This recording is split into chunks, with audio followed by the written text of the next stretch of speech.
and up and down will secure the victory for your match play championship. It all comes down to this. Does that look familiar? Stay tuned. We'll help you solve it.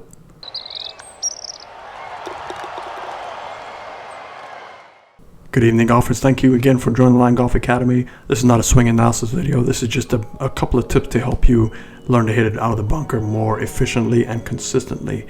Many times as that first introduction video, we see our golf balls left in the bunker, or worst case, they become a squirrel's nightmare and are bladed out the bunker, and you see a bunch of squirrels doing the matrix to avoid being killed. So those are the two results we don't want to happen.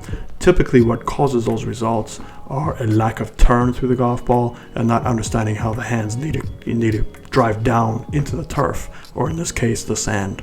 So understanding what the club is about, and that we have a bounce and how to use that bounce correctly, how to set up to our target correctly, how to adjust our tilt so everything is matching a nice big circle and we bottom out at that same point without any moving parts that can prohibit that.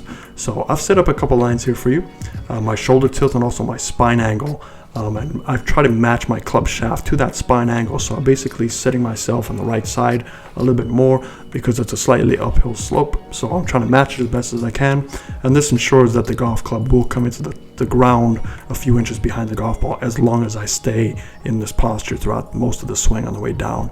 And also the depth of the sand is very important, so sometimes when you stand into that sand and you're grounding your feet in there, not only are you feeling to stabilize yourself, but you're also feeling how thick that sand is and how much you have to work with. The less sand you have, the less your arms and hands are involved. The more sand you have, the more your arms and hands have to be involved. But regardless, the turn always has to be the same. So you're always going to have a full turn, whether you use your hands or arms, just depends on the depth of the sand. So the way I try and give my advice is I don't try and teach you when to release your hands, how to throw them. This is trial and error, but as long as you can set up correctly, I'm a huge believer that setup allows your patterns to kind of create a consistent motion. So let's take a look here. As we go forward, I'm trying my best to stay in that spine angle.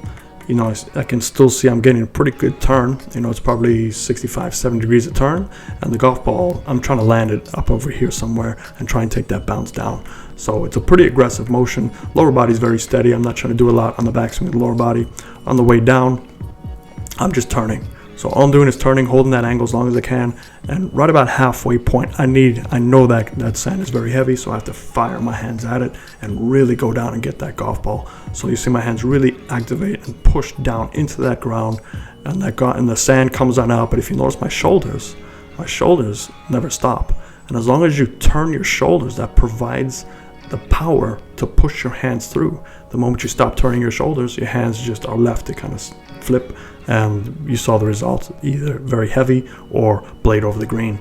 And this was a decent result. You see the ball just landed on the right side there. It finished about 8 feet past, which for me is fine. That's all I want to do, is just get the ball out and give myself a decent opportunity. So definitely look at your spine angle, definitely look at your shoulder tilt and how you work around the two of them. All right, so here we have another camera view. It's the shot after. Before I was in this area, I just decided to go back in case you wanted to try some higher lofted shots out of the bunker. I don't really recommend this unless you can get out of the bunker most of the time regularly, because once you do open that club face up, your bounce is going to sit a little differently and you're more prone to blade the golf ball or hit it heavy again. So a couple things I change when I'm opening that golf club up, because now the leading edge is going to stick up slightly, is I actually tilt my shoulders more left, so your lead side gets more left, so I'm getting more of a decrease in angle as I'm going down, to make sure I can still go behind that golf ball and power it through with my shoulders. So you'll kind of see a routine and a theme here. Depth of the sand tells you how hard your hands need to throw, and then also as long as you get your spine angle matching the slope and also the style of shot you want, maintain that spine angle and get that right shoulder all the way through. If that right shoulder gets through, it's almost a guarantee you get out, but don't send me a money back guarantee because this is free advice, so just take it for that. Let's take a look at how we start moving into the shot here. Okay, so as we come on back, we can see I'm swinging more along my foot line, but my club face is pointing just left of my target. I'm still have a nice big turn, so don't be afraid to take big turns. You need big turns around the greenside bunkers. You're still going at it. holding onto my wrist angle as hard as I can. Now it looks like it's coming outside in, but that's because I'm swinging across my foot line. Now is my hands really have to accelerate through. So you see my hands, right hand really pounds down in that golf turf, which in this case is the sand. See a huge splash. You can see the whole club face is pointing at the camera, so that means I've actually gone underneath it to try and help get the club to go under the golf ball and trust the loft of the club to take the ball high enough. But my right shoulder, if you notice, my right shoulder doesn't stop. And when I finish, it looks almost like a full swing. My right shoulder is pointing more to the target, and you see where that golf ball lands.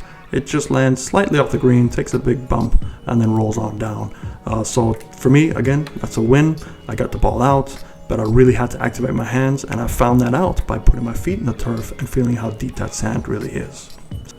Okay, so here we have one that is considered hard pan. I've dug my feet in as deep as I can go, and you can still see I barely move the sand. So I know already that this has to be a more of a delicate shot.